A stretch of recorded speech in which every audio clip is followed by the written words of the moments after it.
자, 여러분, 안녕하세요. 이현상입니다. 7월 1일 금요일 장 끝나고, 영상 좀 올려드리도록 하겠습니다. 자, 오늘 드릴 내용은 사실 뭐 종목 하나하나가 별로 그렇게 중요하지 않아요. 지금 여러분들한테 필요한 거는, 큰 그림을 그리시는 거라고 생각이 듭니다. 내 종목이 지금 많이 빠졌다. 안 떨어진 주식은 없을 거예요. 그죠? 한국 주식도 그렇고, 미국 주식도 그렇고, 결국에 그 주식들이 본격적으로 상승하기 위해서는 바닥을 쳐야 되는데, 그 바닥이 어디냐? 정점을 찍어야 되는데, 정점이 어디냐? 바로 그 부분 아니겠습니까? 그래서 오늘은, 솔직히 예측하기 힘듭니다. 변수들도 많이 있고요. 하지만, 그래도 바닥을 한번 어느 시점 정도가 될 것인지, 우리는 어떤 그림을 그려야 되는지 한번 보도록 하겠습니다. 우선, 전날에, 보시게 되면, 미증시는 이렇게, 자, 이 다우지수입니다. 장중에 1.9% 떨어지다가 0.8로 마무리가 되었습니다. 그러면 장중 변동이 굉장히 컸다. 하지만 변동폭은 장중에 줄었다. 이런 것이죠. 그죠? 하지만 여전히 큰 그림상으로는 눌려 있는 상황인데요. 보통 아주 공포스러운 구간에서는 이런 극단적인 변동이죠. 사실은 시가 개파락했다가 쭉 밀렸다가 또 땡겼다가 막 이러니까요. 자, 이거는 나스닥입니다. 나스닥은 장중에 거의 한 3% 가까이 빠졌다가 1.3으로 끝났습니다. S&P 500은 그죠? 자, 한번 보실까요? 자, S&P 500 지수도 보시게 되면 장중에는 2%나 급락하다가 낙폭을 좀 줄이는 이런 흐름이었습니다. 그죠? 자, 이거 한번 보실까요? 유가는 지금 이렇게 가고 있는데요. 유가는 소폭 빠졌습니다. 지금 사실은 경기가 침체로 가게 되면 사실 원유 수요는 당연히 줄어드는 것인데 여기에 오펙 플러스가 8월 하루에 64만 배럴인가요? 예, 증산에 합의를 했다라는 소식도 뭐 좀 영향을 좀 주고 있는 것이고요. 어찌됐든 기름값은 좀 빠져야 되는데 지금 러시아하고 우크라이나 전쟁 이게 사실은 언제 종료될지 몰라요. 왜냐하면 푸틴이 급한 게 아무것도 없죠. 만약에 전쟁이 종료되면 그죠? 예, 지금 유가는 한 20% 정도는 폭락해야 될 거라고 생각합니다. 정말 잠깐 말 나온 김에 푸틴은 정말 지금 아쉬울 게 없다. 개장초하고는 완전히 다르죠. 이게 러시아 RTS 지수입니다. 이게 개장초 흐름입니다. 개전이죠, 개전. 지난 2월 24일 개전초. 이걸 지난번에 제가 보여드렸습니다. 분위기가 완전 달라졌다고. 루브라도 완전히 안정세를 좀 찾았죠. 증시는 전쟁 이제 시작됐던 시점 대비해서는 이런 식으로 왜냐 이 얘기를 왜 드리냐면요. 러시아하고 지금 시장의 문제점 물가, 인플레이션, 그다음에 경기 침체, 뭐 공급망 뭐 등등 해가지고 뭐 온갖 악재들이 지금 다 하지만 이걸 한 방에 보낼 수 있는 게 종전이라고 생각합니다. 그런데 푸틴이 급할 게 없어요, 지금. 그죠? 예. 자, 우리 뻐꾸기 주식에서 요 며칠 전에 이런 내용을 하나 올려드린 게 있습니다. 뭐였냐면요. 자, 우크라이나가 항복하면 오늘 전쟁 바로 끝난다. 러시아 크렘린궁이 첫 종전을 언급했다. 그러면서 위에 쭉 따라 올라가시면 겨울 전에 종전이 되는 게 유럽인들이 다 바라는 것이다 라는 얘기 드렸습니다. 그죠? 자, 요거는 한번 좀 체크해 보시고요. 달러 한번 보겠습니다. 달러. 달러는 지금 이렇게 강세로 계속 가고 있습니다. 그러면서 살짝 숨고르기인데 이거는 이제 위험자산 선호 심리를 반영하고 있습니다. 그죠? 예. 위험자산은 밑으로 안전자산 선호 심리를 반영하고 있다라고 보겠죠. 그죠? 거꾸로 말씀드렸습니다. 그죠? 예, 대표적인 안전자산이니까. 달러가 강세로 간다는 것은 사실 위험자산 거꾸로 가고 있다는 거예요. 그죠? 오늘 참고하시면 되겠고요. 우리 원달러는 오늘 전략 후강 정도 보였습니다. 이렇게. 이번에 이제 1,300원. 뭐 넘어서겠죠. 그죠? 예, 뭐 솔직히, 제가 지난번에 한 이때쯤인 것 같아요. 이번엔 1,300원 넘을 것이다. 하고 1,300원 넘을 겁니다. 한번 슈팅이 나오면서 증시도 한번 요동치고 그러면서 상단이 만들어지는 게 좋겠다. 다만 어디가 상단인지는 솔직히 아직 알 수 없습니다. 왜냐하면 지금 과거하고 좀 다르죠. 경제적인 문제, 뭐, 응? 하지만 또 다른 뭔가, 그죠? 예, 이런 이슈들도 많이 있으면 불확실성 요인들이 많이 있습니다. 아무튼 이 부분을 좀 감안을 해서 보시면 되겠는데요. 오늘 우리 증시 먼저 잠깐 점검하고 한번 예측을 한번 해보시자고요. 코스피는 지금 오늘 1.1% 빠졌습니다. 근데 장 초반에는 상승세 보이다가 마이너스로 갔습니다. 1.1로. 그다음에 코스닥은 역시 장 초반에는 플러스로 가다가 2%. 오늘 시장 가파르게 급락세 보였고요. 장중에는 폭락세도 그죠? 네, 이렇게 보였습니다. 음, 오늘 투자 주체별로 보시면 외국인들은 거래소에서 또 매도가 많았고요. 기관 투자들도 많았는데 사실 이 부분은 하루하루이기 때문에 별로 중요하지 않고요. 솔직히 지금 하루하루는 그렇게 중요하지 않습니다. 그렇죠? 예. 자, 그러면 한번 보도록 하겠습니다. 오늘 미국 시장에서 가장 중요했던 것 중에 하나는 이번 주 또 중요했던 5월 PC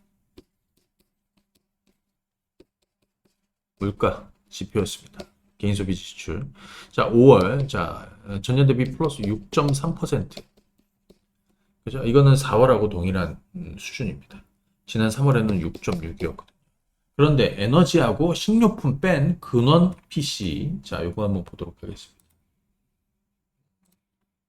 자, 이게 에너지하고, 식료품 가격 제외한 근원 PC인데요. 4.7 나왔습니다. 보시게 되면, 이게 5월이고요. 5월 4.7. 그 다음에 지난 4월에는 4.9였고요.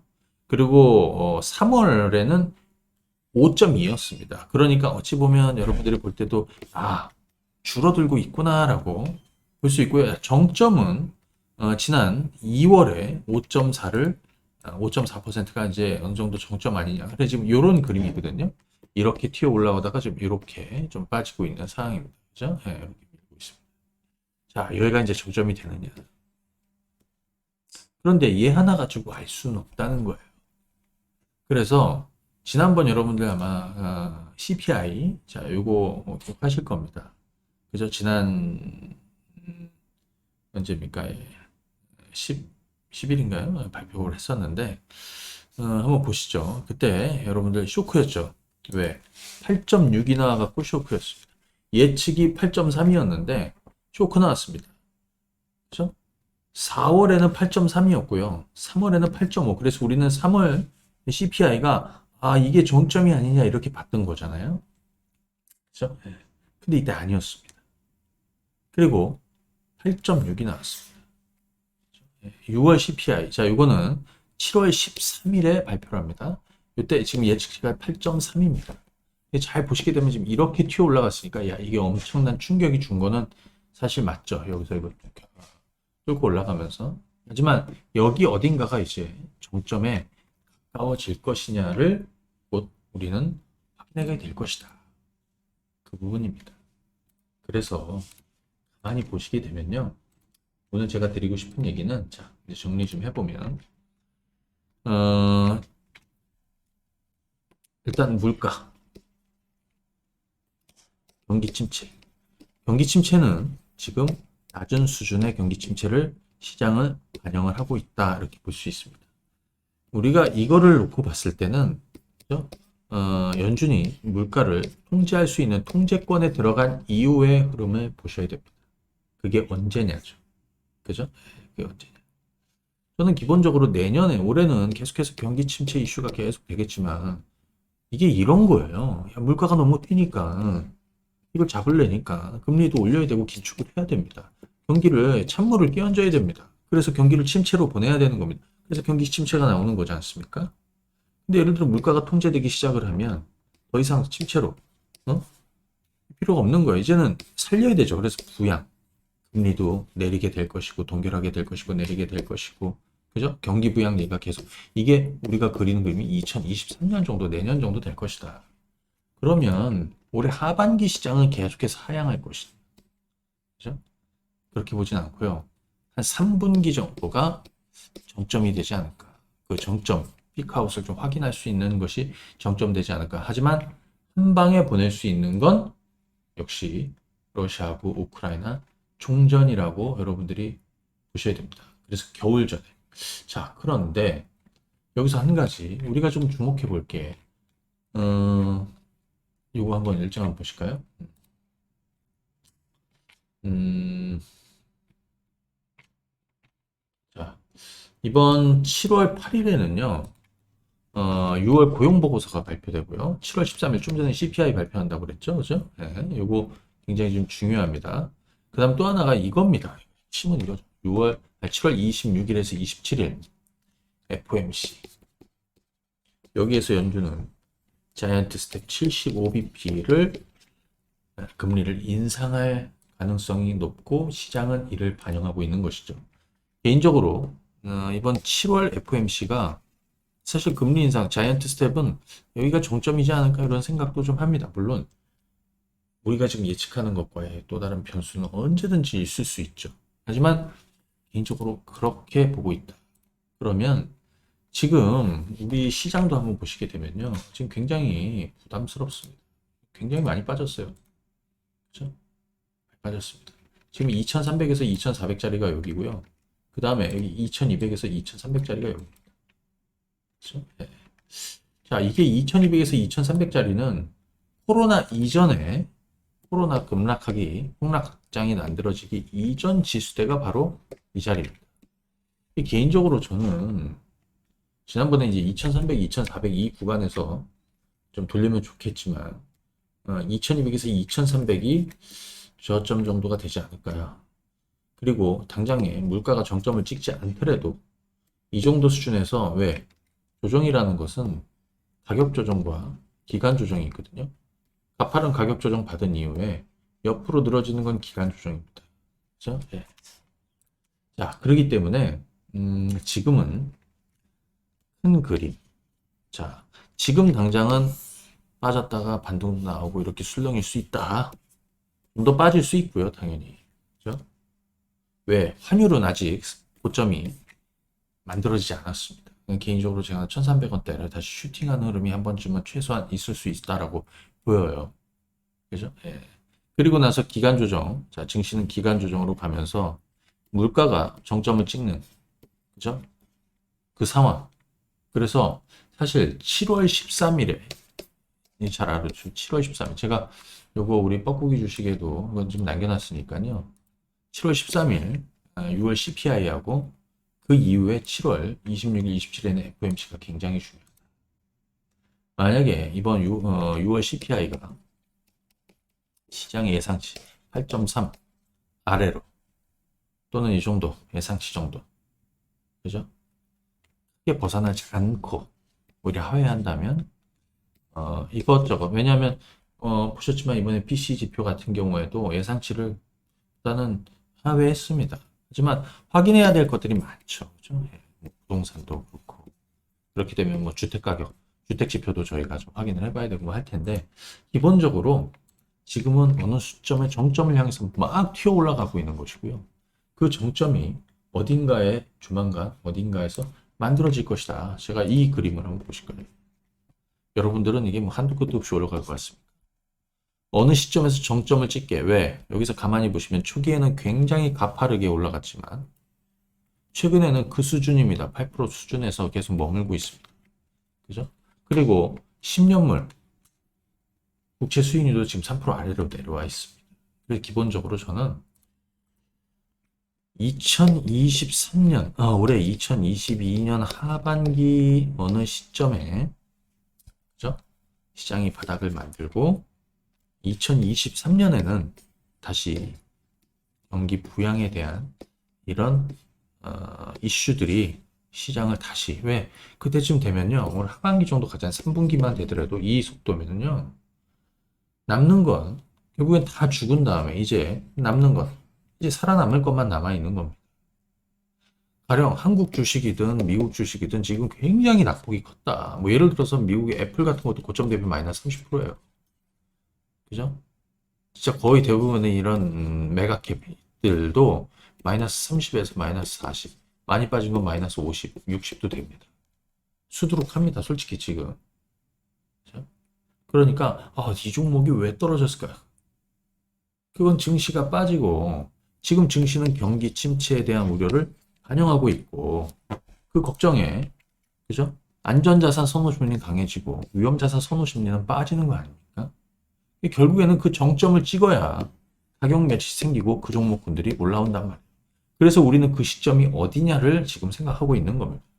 자, 중요한 건 7월 FOMC가 어느 정도 분기점이 되지 않을까 싶습니다. 왜냐하면 분명히 7월 13일에 이 6월 CPI 이게 어느 정도 시장에 또는 7월 FOMC 결과에 영향을 주게 될 것이고 7월 FOMC가 정점이 될 것이냐 이 부분은 저희가 좀 한번 생각해 봐야 되지 않을까 싶습니다.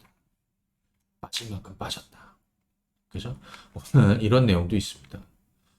닥터둠 여러분들 잘 아시는 로비니 교수가 미국장이 지금부터 50%는 더 추가로 폭락해야 된다라고. 근데 저는 기초가 거의 동의하지는 않는데 이런 얘기 나오는 거 보니까 슬슬 바닥이라는 거 인간 지표 아닌가 그런 얘기 좀 드리긴 했는데요. 그죠? 네.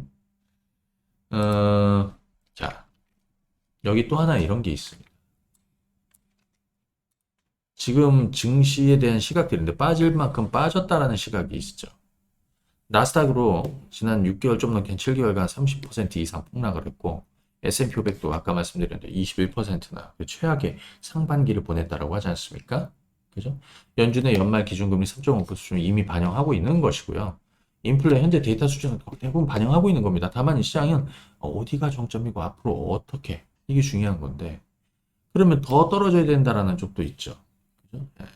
인플레가 현재 피크아웃을 하고 있는 건 동의하더라도 아직 기업 실적에 대한 반영하고 있죠. 이거는 저는 뭐 동의하죠. 왜? 시차가 있으니까요. 결국에는 지금은 악재를 더 반영하고 있습니다. 가파르게 반영하고 있습니다. 정점이 나오면 가파르게 또 올라갈 수 있습니다. 다만 기간 조정이 필요하고요. 정말 큰 장은 2023년 내년이 되지 않을까 싶습니다. 자, 고로 지금 추격해서 주식을 팔아서 내가 이득이 없다면 주식은 보유하는 게 맞죠. 잡주가 아니라면 또는 한 진짜 10배씩 5배씩 오른 주식 아니라면 그죠? 또 하나는 이 공포가 앞으로도 좀 더 이어질 가능성이 높지만 공포의 주식을 사려는 분들은 물릴 생각을 하면서 사야 됩니다. 그 주식을 사가지고 당장 내가 성과를 본다라는 게 아니라 솔직히 아주 진짜 극단적 단타하는 거 아니면요. 결국에는 큰 그림상으로 그죠? 당장보다는 미래의 성과를 낼 수 있는. 왜? 정말 어마어마하게 쌉니다. 싸졌습니다. 물론 거품이 더 빠져야 된다라는 얘기 하는 사람들이 많이 있습니다. 하지만 더 빠져도 이미 상당 부분 반영하고 있습니다. 그죠? 자, 우리한테 필요한 거는 사실 시간이고요. 그래서 지금 좀 말씀드리고 싶은 얘기는 야, 어려워. 안 어려운 사람 있나요? 다 어렵습니다. 어? 하지만 그 어려울 때 이 위기를 차분히 큰 그림을 그리고 기회로 만드는 그런 전략이 필요하고요. 돈은 내가 주식을 팔아서 손실을 확정 짓더라도 떠나서 한번 돈 잃고 끝나면 되는데 미련이 남아가지고 다음날 또 사야 되고 또 팔고 나면 또 다음날 또 이럴 거면 차근히 가시란 얘기예요. 자, 오늘은 시장 얘기를 좀 드렸습니다. 아마 지금 이 얘기 들으시면 여러분들이 가지고 있는 주식들도 이게 언제쯤 바닥을 만들고 언제쯤 돌아설 수 있겠구나. 조바심을 갖지 마십시오. 조급해하면 게임에서 지는 법입니다. 자, 오늘 저는 여기까지 말씀드리고 마무리하겠습니다. 감사합니다. 네.